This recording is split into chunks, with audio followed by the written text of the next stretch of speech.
Hello and welcome to the Rating Room. My name is Jay. And I'm Andy. Here on the Rating Room, we're going to be talking movies and TV shows. This is our first season. We're going to be focusing on the James Bond franchise. So sit back, relax, and enjoy the show. The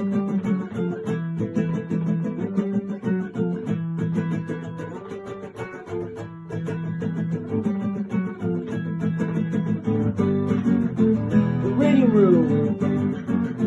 The Rating Room. The Rating Room. The Rating Room. Welcome to our second bonus episode. Bond Girls Are Forever. On today's episode, we're going to talk about the Bond Girls Are Forever documentary that we watched recently. So originally this was released in 2002, but there was a 2012 version that was released which included several extra Bond girls compared to the original. Bond Girls Are Forever is a James Bond documentary focusing on actresses that have played Bond girls throughout the Bond franchise. Miriam Dabo, who played the role of Cara Milivoy in The Living Daylights, hosts the documentary, and she interviews a number of Bond girls. The documentary was also accompanied by a book from 2003 called Bond Girls Are Forever, The Women of James Bond, written by John Cork and Miriam Dabo.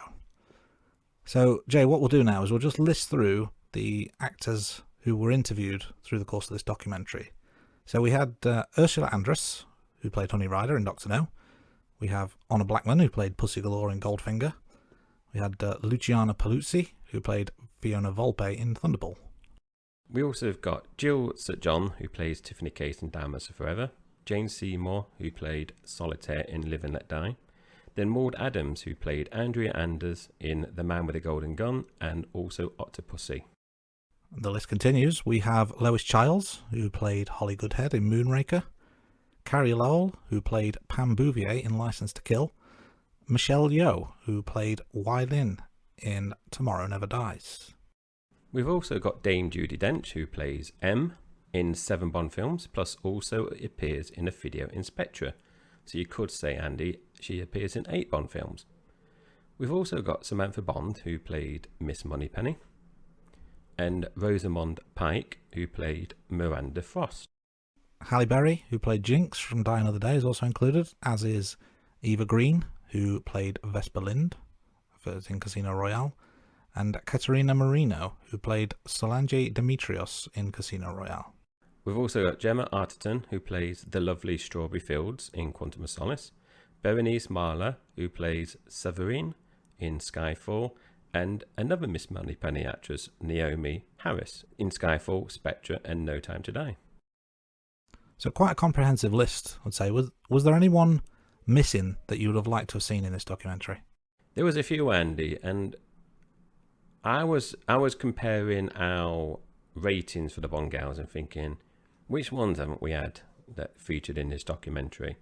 And the ones that kind of jumped to me really was the actress who played Tatiana Romanova, Daniela Bianchi, also Claudine Auger, who played Domino, James Bond's wife, Tracy, Diana Rigg, and Barbara Bach, who played Anya in The Spy Who Loved Me, and also Carol Bouquet, who played Melina in For Your Eyes Only. So they're the ones that really jumped out that I would have personally liked to have seen in a documentary. And I think the reasons for those were, I think they're quite important Bond girls in the franchise so far. And I've ranked these ones quite high in my rankings as well. So I would have liked to have seen those ones in the documentary. What about you, Andy? Which ones would you like to have seen in a documentary? So I've gone for a different list just so we don't duplicate, but I've gone for Grace Jones, who played Mayday in A View to a Kill, Famke Janssen, who was Xena Onatopp in GoldenEye, and Denise Richard, who was Dr. Christmas Jones in The World Is Not Enough. And for me, Grace Jones rated very highly on my list. I thought Mayday was a fantastic character. But for Famke and Denise, it was more around their careers outside of Bond, because they've both done various other films and TV shows. So it'd be quite interesting to see how the Bond role affected or enhanced their careers, which will be a theme we'll talk about a little bit later on. And also, honourable mention, Nikki van der Zyl. So that's a name we've mentioned in various episodes, who was was the voice of many Bond girls during the 60s and 70s. So let's get some questions that we also ask on our regular pod. So firstly, Jay, how many times did you reach for your phone when you were watching this? None. And the reason why, Andy, for this is the documentary was just over 40 minutes and the format was, it was quite quick in terms of the interviews, wasn't there? There was no filler really, so it was straight in interviewing the different actors and then it moved on. So I didn't go on my phone because I didn't want to miss any of the interviews really, and I thought it was quite informative and it was interesting. So 0 for me. How about you, Andy? Same, and for similar reasons. I thought, the length of the documentary made it manageable, and the format was quick enough that it felt like it sped along, but also there was enough depth to keep you interested. So yeah, I was fully into this. We're obviously not necessarily rating a whole list of documentaries, and we're not rating this against Bond films, but just as a standalone rating, what would you give this out of 10? I gave this one a solid 6. I did. I thought, well, I'm going to talk about it a bit more later on, but for me, I would have liked to have seen a bit more to get for it to warrant a higher score from mine. And to be fair, 6 out of 10 is probably on average in terms of my scoring at the moment in our main podcast season. What about you, Andy? I was slightly more generous. I went with 7 out of 10. Really, really good. I really enjoyed it. Like I said, the length was about right. It was somewhat in depth. I think it maybe could have stretched out to an hour, maybe just gone a little bit deeper. And, maybe as well as the interview side of things, more into the history and the research around how the roles came together, or viewpoints about Bond girls from people other than Bond girls. I guess might have just added an extra layer to it, but for the purpose of what the documentary was and how it flowed, I thought it was really, really enjoyable. So 7 out of 10 I think is a good effort. I personally, the question that I would have asked was, I would have asked this to each of the actors: if you couldn't play the Bond girl that you obviously played, which other Bond girl would have you chosen to play? And I thought that'd been quite interesting to see whether there was a common theme in terms of actors wanting to play a particular Bond girl, or did actors stay in the own decade? It would have been, I would have liked to seen that. So, you could have asked, I don't know, say Diana Rigg, if he wasn't playing Tracy, which other Bond girl would have you liked to have played? I thought that would have been quite an interesting question. I would go a slightly different way and say, if you could play opposite any James Bond, which would you play? So, for example, Ursula Andress was obviously with Sean Connery in the very first Bond film, but would she have preferred a Timothy Dalton or a Daniel Craig? So, I guess you can play a little bit fantasy booker, but that might have been an interesting viewpoint to see whether they were with the right Bond. So, Jay, that's what we think of the documentary. What did your wife think of the documentary?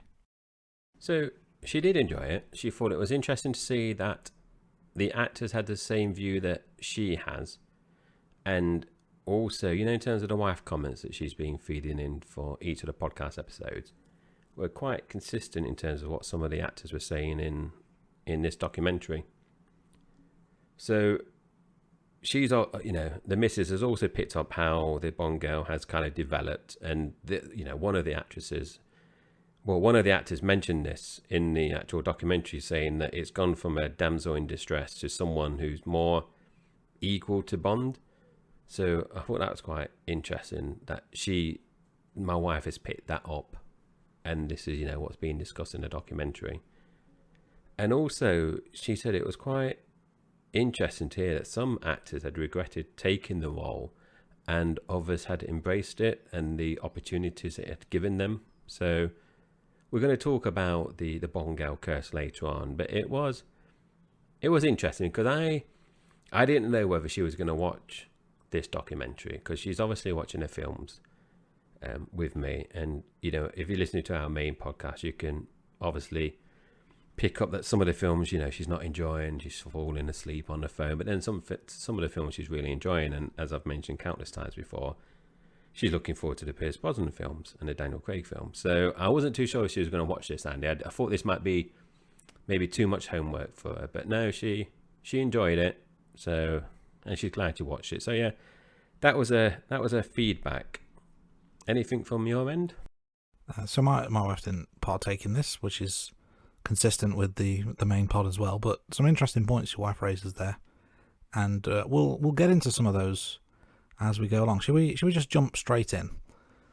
So, as mentioned, there's a whole list of Bond girls that were interviewed throughout the course of this documentary. In large part, it was in chronological order, but the first Bond girl we saw was Halle Berry. She was thrilled to get the job. She was talking about how it came about, and she said it was one of those jobs that I just got offered.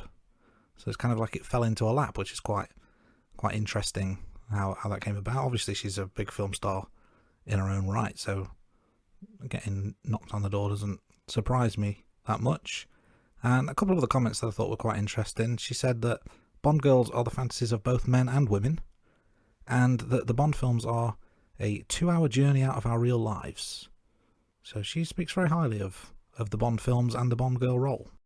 It's interesting, Andy, because Halle Berry, she's obviously a big movie star, and she was obviously massive then. I don't know, would you say she was at peak of her powers at that point when she did Bond?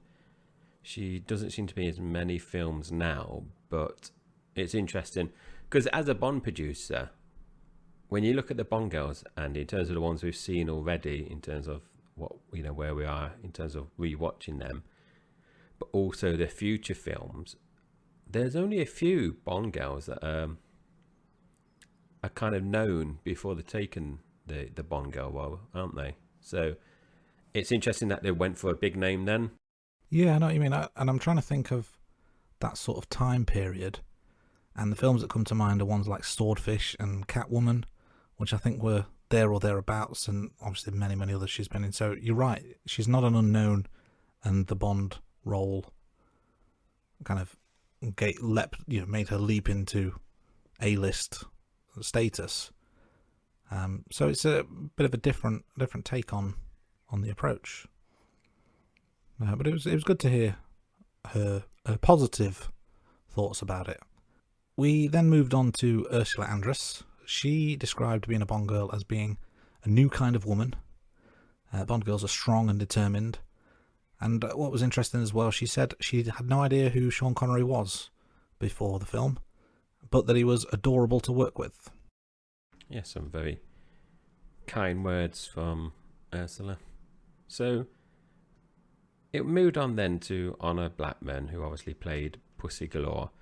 And I didn't realise this, Andy, and I don't think we covered it in the episode of Goldfinger. But she said that in this novel, that Pussy Galore was a lesbian in the novel, and that she ends up falling in love with Bond, and this changes her. And she also said it's much more fun to play a bitch, which I think we have discussed before, saying, I'm sure I've discussed it before. If I was in a Bond film, I'd rather play a villain than a goodie. So you do hear actors say that, don't you? Sometimes they never rather play a baddie. They can do a bit more with portraying a villain. I suppose you get a little bit more creative freedom, don't you, with the bad guy role or the bad girl role, in that you don't have to stick to the rules. You can do whatever you please. So that must be quite liberating. Yeah, and then we had Luciana Paluzzi, who stated her role was well received in Thunderball, but it was a curse as Italian directors wouldn't cast her. And I thought this was really interesting because this is in terms of the documentary, this is the first time that we kind of heard about this curse, and we're going to talk about the curse later on, the Bond girl curse. So she says she was actually screen tested for the leading lady, but got the villainous role instead. She also stated that around 50 photographers were on set when the bedroom scene with her and Sean Connery was filmed. They kept interrupting, so were ejected from the set. But I did think it was interesting where she said you know, people liked her back in Italy. She got work, but the Italian directors just wouldn't cast her. So she obviously, you know, she got some jobs, but it wasn't a breakthrough role that you know, some people would have assumed would have happened. Yeah, it's quite interesting that Italian directors wouldn't cast. I wonder if there was something culturally that in Italy they didn't find it appropriate or attractive. It'd have been good to kind of dig into that a little bit more, because that's an interesting little plot point for the documentary, for lack of a better term. But one person who didn't believe in the Bond girl curse was Jill St. John. She said that Bond girl actors should take charge of their life. And a quote she thought was quite interesting was, "No one wants to give up the mantle of being a Bond girl, and if they say they do, they're lying." So she was very much pro-Bond and pro-Bond girl. And an interesting factoid about the Diamonds Are Forever chase sequence in Vegas, she was actually in the car for those scenes, which I would have thought they would have just used the stunt double for scenes like that, because I'm thinking of the chase scene now where the car was up on its side going down an alleyway, and then obviously looping around all the casinos as well. So that must have been quite the adventure that she was on. Yeah, luckily she didn't get injured doing that. Absolutely. And another little tidbit was that a lot of the Bond girls during the Roger Moore era needed saving by Bond, and that's a theme we've talked about many times on the main pod as well. So now we've got a few interviews with Bond girls from the Roger Moore era. So we got Jane Seymour, who obviously played Solitaire, and she agreed that it was a bit of a dirty trick, really, where Bond had switched the deck of lovers, so it wasn't a nice thing to do. And Maud Adams, who obviously played Octopussy, and Andrea Anders as well, stated that Bond forced himself on Octopussy, and that's not really acceptable in today's films. And that is something, you know, we've discussed in our main podcast season, and it's something I recall the wife commenting on as well in terms of both those points. Yeah, I completely agree, and she's right when she says that they're not really acceptable in today's films, because they're clearly not. So times have moved on since then. We also had Lois Chiles, who played Holly Goodhead. She said she had misgivings about accepting the role due to the character name, and particularly telling her parents what the character name was going to be, which is understandable. As you know, as far as names go, that's pretty obvious what is meant by that. And another point she said was around the zero gravity sex scene at the end of Moonraker. She said it was really uncomfortable to film because of all the wires involved, which I guess is understandable in a scene like that. And she also hated the line that she had to give, which was, "Take me around the world one more time." She thought that was a little bit crass. And again, I think it's harmless, and it fits in with the Bond theme of, you know, cheesy one-liners and innuendos, but maybe it was a little bit too on the nose for her. It's interesting things like that, isn't it, Andy, when you think, because obviously we're not in the acting game, so there must be lots of instances where actors have to film scenes, say dialogue that they obviously wouldn't say in real life, but they might be uncomfortable with. So it was interesting to hear her say that. Yeah, and the mention of her parents may be the reason why. I guess they don't want to see their little girl in that kind of situation, but I guess it's part and parcel of the acting game. But we move on from the Moore era to the Dalton era, and Carrie Lowell, who played Pam Bouvier, was next, and she was discussing the scene with Dalton, and Dalton was kind of directing her on how they should kiss on screen.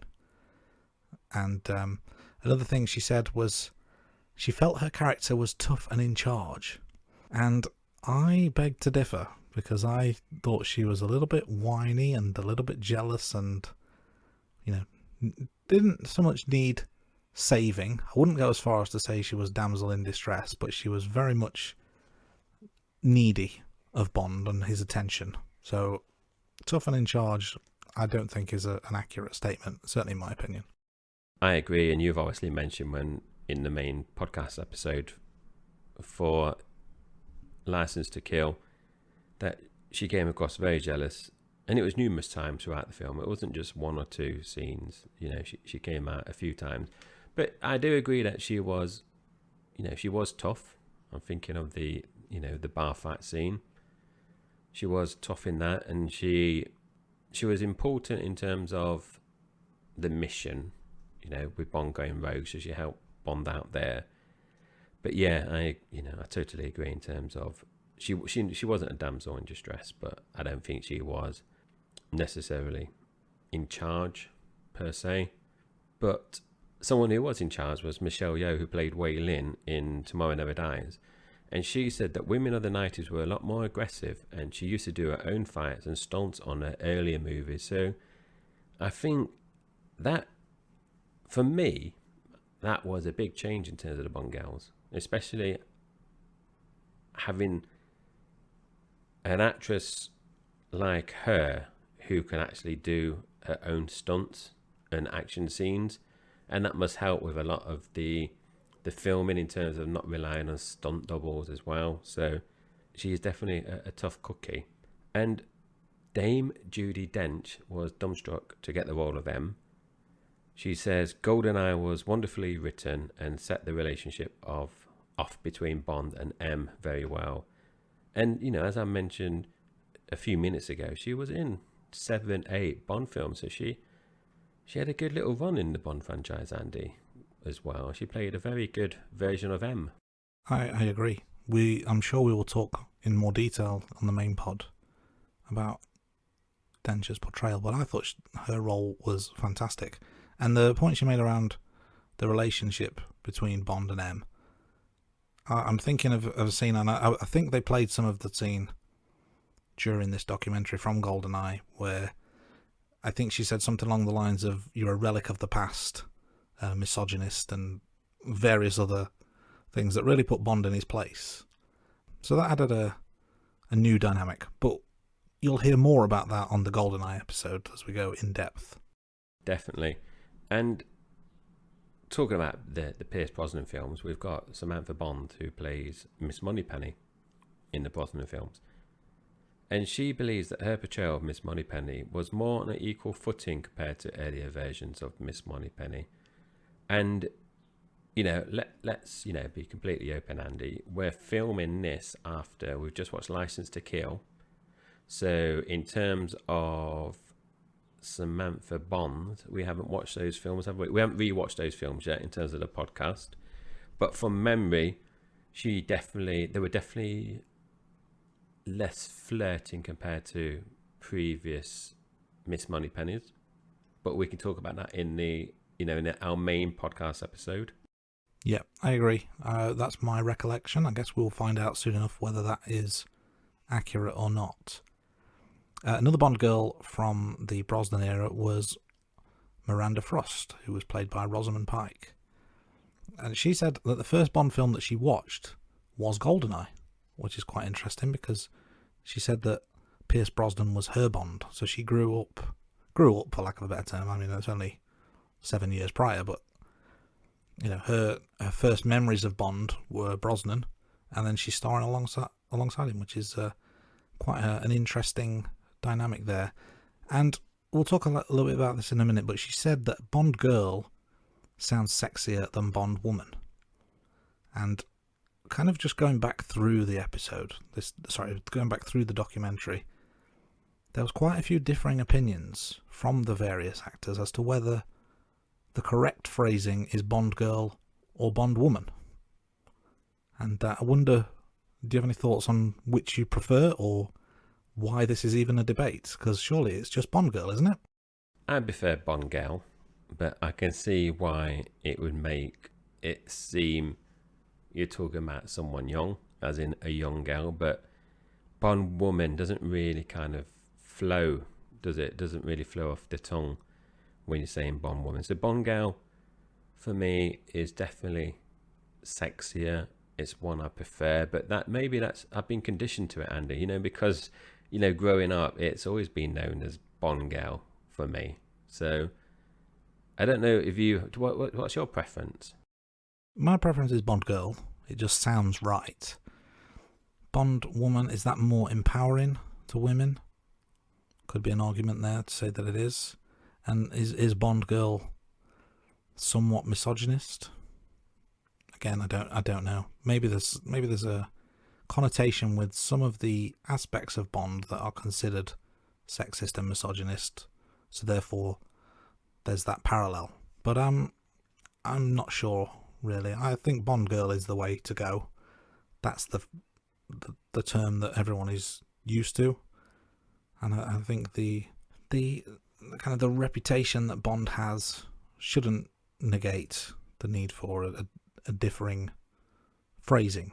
I think it's going a little bit too far, in my humble opinion. But if anyone out there agrees or disagrees, feel free to let us know what you feel on social. And to be fair, Andy, I dropped the ball here because I should have asked the missus what she felt, but she hasn't seen the podcast notes and she's not around at the moment. She's in Northumberland, so I can't ask her. But yeah, because obviously we're just two middle-aged men talking about this, and it would have been nice if I got my wife. Maybe I can ask her and then we can drop it in and it would be seamless. Yes. It's interesting that your wife says Bond girl. It's interesting that your wife says Bond woman. Let's carry on. I'm going to leave that in. If I'm editing this episode, I'm leaving that in because that's comedy gold right there. We move on to the Craig era next with the kind of the bonus part of the documentary, or the reimagined part. So there was, obviously I mentioned the 2002 version. So then in the 2012 version, Gemma Arterton was one of the actors interviewed. Her character was killed in a very similar way to Jill Masterson in Goldfinger, only this time instead of gold it was oil, which was, I thought, quite a nice nod to the Goldfinger death scene. And again, one we'll talk about in more detail on the main pod. Andy, is Strawberry Fields a Beatles song? I believe it is, yes. I wonder if that's what she's named from. That's, where they were inspired. Could well be, yeah. They could have gone with Jude or Penny Lane, or I don't know that many Beatles songs. I'm not a fan of the Beatles, so no. It's just I'm named after one, of course. Ringo. I agree, Andy, in terms of the oil replacing the gold, but they, in terms of the Daniel Craig films, they do bring back certain aspects, or I can't think of the word, pick out certain things from earlier Bond films or incorporate those bits into the newer Bonds. The last Bond girl that we have is Naomi Harris, and she obviously plays Miss Moneypenny, and she was really nervous about taking a role, and she mentioned a few times where she said she's representing the BAME community, and it was really important to her to be, in terms of that representation in the Bond films. We've obviously had BAME actors in the Bond franchise before, and we've covered those Bond girls when we've had them in the main podcast season. But this is obviously the first time we've got one of the main people in MI6 that is from a BAME community. So she was, like I said, really nervous about that, representing that community. And I thought it was interesting as well, Andy, that a number of actors mention this, but they still get a lot of fan mail. And I can't remember which actor said this, and I don't know if you recall.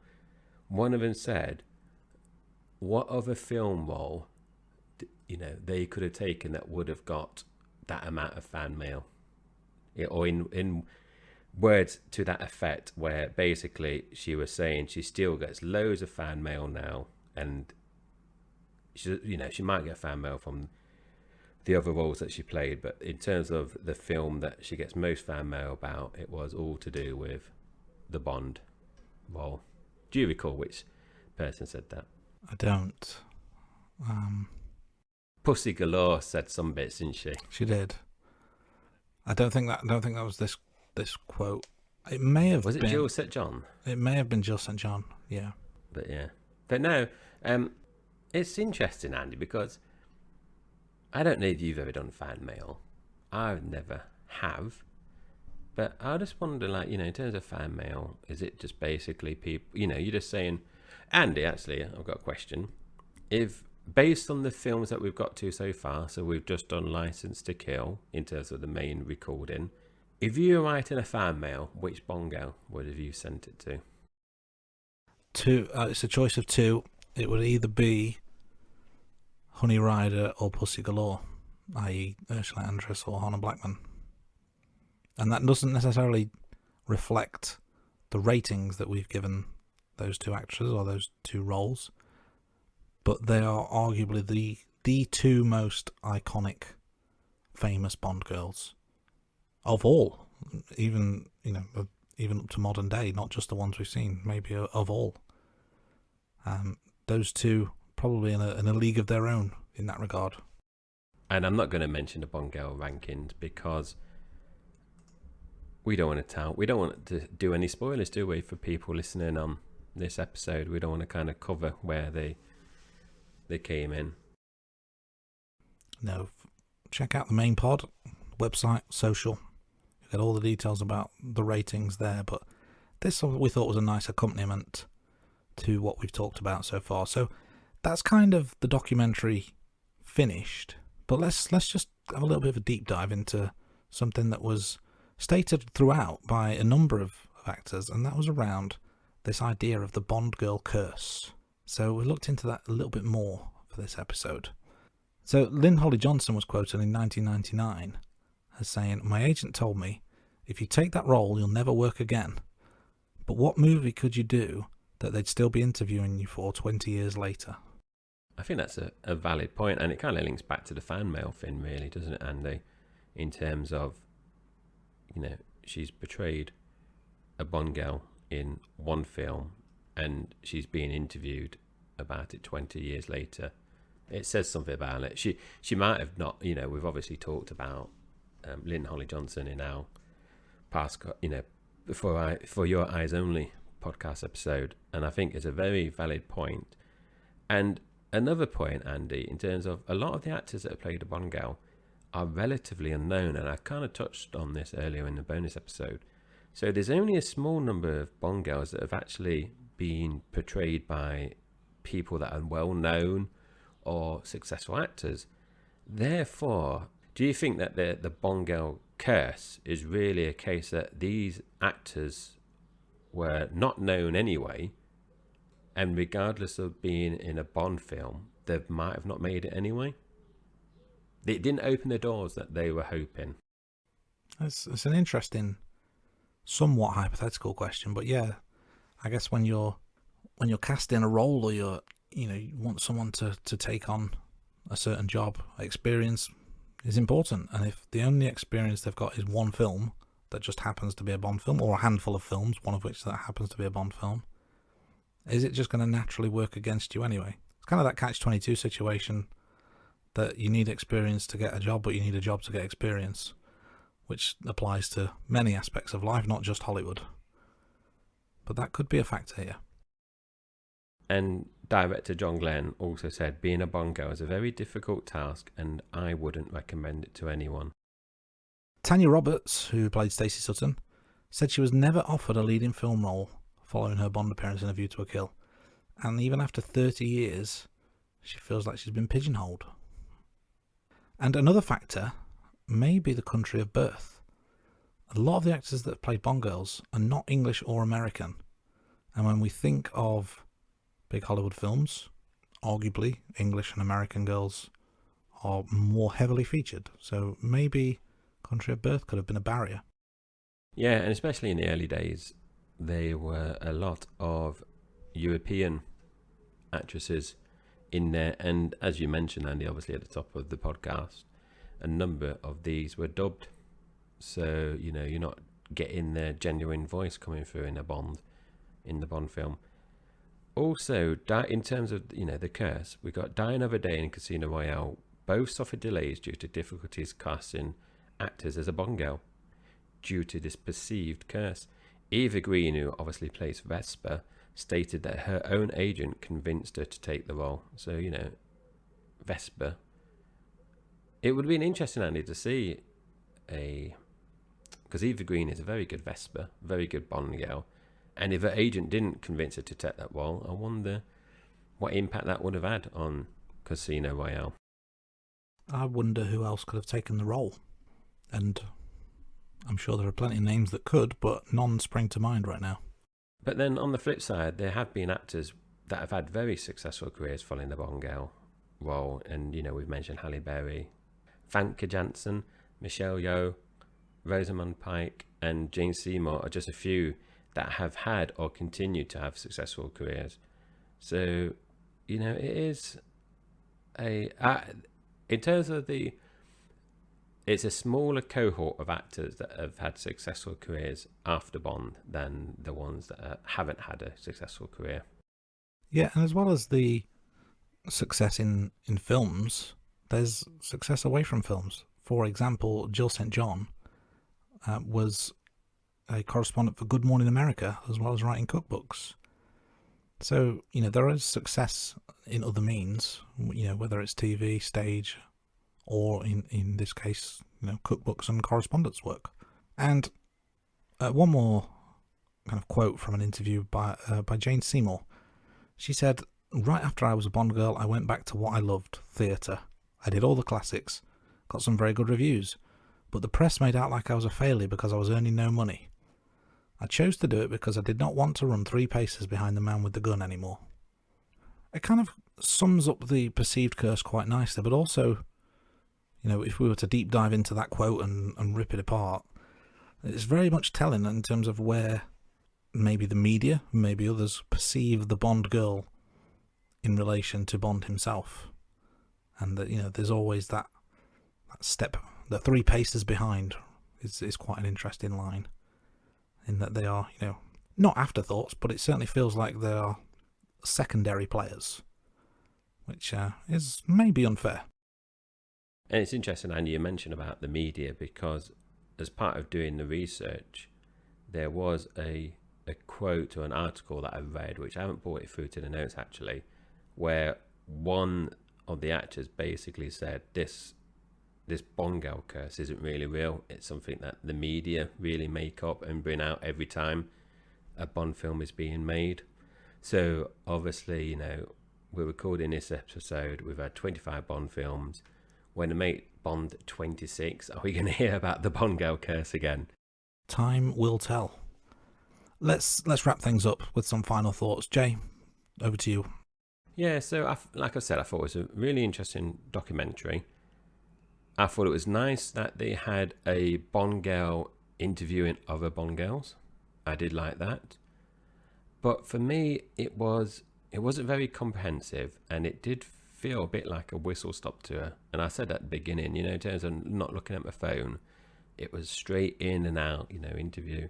And to be fair, they did cut back to certain actors throughout the documentary. It wasn't linear in terms of Halle Berry kicked us off, and they didn't go back to Halle Berry. They did, you know, it was depending on how it flowed. They didn't bring back certain interviews back. But also the interviews did look very relaxed and very conversational. There wasn't really challenged, and it wasn't like well, I suppose you're not going to get an interview like where you're interviewing a politician, are you? And I think that came out from, you had a Bond girl doing interviews, so she had her own experiences as well, you know, in terms of Marianne. So I thought that was interesting, and I think it did help relax everyone. But like I said, nothing really was in depth, and I would have personally liked to see a longer documentary. And you said at the beginning, Andy, an hour, and I think, yeah, an extra 15 minutes would have been nice. But also I would have liked more questions, like, you know, the one I mentioned earlier, and some other bits really, like you said about or even like kind of saying like, what was it like to, you know, film your scenes with Roger Moore? What was it like, you know, filming your scenes with Sean Connery? It would have been nice there. Or even like, you know, what was it like working under a certain director, and how how did your life, how was your life, before filming Bond? What was it like during Bond in terms of doing all the promotional work and everything? And then after Bond, apart from those ones that are being successful, was it then, everything was just quiet? How did that impact on them? How did they get through that, in terms of the people that had that high point and then never really kind of got back to that level? It would have been nice to kind of hear those kind of questions as well. So that was my thoughts on a documentary. So like I said at the beginning, 6 out of 10, a solid 6. Interesting, a little bit too short for me to summarize, and a few more questions. Maybe it would have been better to have fewer actors and more in-depth interviews, or just have it longer and then keep the same volume of actors in there, just more questions. What about you, Andy? What were your final thoughts? Yeah, I echo a lot of what you've just said there. I would say, short but sweet would be my summary. Some very interesting anecdotes, I thought, and it was an easy watch. It was enjoyable, but like you, I wouldn't have minded a longer version with a bit more depth to it. But I thought it was a very enjoyable, easy watch. So hence the 7 out of 10. And little footnote is that the very ending of the documentary featured Faith Rivera singing a version of Nobody Does It Better over the closing credits. I didn't like this. I didn't either. It didn't sound right. And, I'm going off on a tangent here, but in my real life, one of my pet hates are bad cover songs. And I particularly, going off on a real tangent, particularly hate it at Christmas when certain brands put their Christmas adverts out on TV and they take a happy song and make it miserable with a terrible cover song. So I'm very particular about songs and who covers them, and this was not a good example of one. I don't know why they had to. I don't know this singer at all, so I don't know what other songs they've done. They might be really good, but I don't know why they had to have someone sing, cover that song for the closing credits. They could have easily just played a Bond song. So they could have easily just had a Bond song for any of the films overlaid the opening the closing credits. So I don't know why they had to have someone sing kind of like live this version. And I kind of get the song choice. Nobody does it better. Bond girls is saying, Bond girls are famous, they're iconic. So I can kind of get the song choice. But yeah, it was a bit of a weird ending, and I didn't like that cover version at all, Andy. So I totally agree with what you said. Is there anything else that we want to discuss before we sign off? I think that probably does it for this episode. Obviously check out our main pods for more in-depth analysis of each of the films and the Bond girls within them. But I think that was it was a whistle-stop tour of our own, I guess, of the whistle-stop tour documentary. But a nice accompaniment to our viewing of the Bond films. So this was a nice adjacent. Well, that's this week's episode done. We hope you enjoyed it. Special thanks to the band Sugar Tongue for the theme tune to The Rating Room. You can find them on all the usual social media channels, and be sure to check out their song The System, available now on Spotify. You can find and message us on Twitter, Facebook, TikTok and Instagram by searching The Rating Room. You'll find all our social media links on our website, theratingroom.com, and subscribe to our YouTube channel, or feel free to drop us an email at theratingroom@gmail.com. Goodbye, thanks for listening, and we'll see you next week, right here on The Rating Room.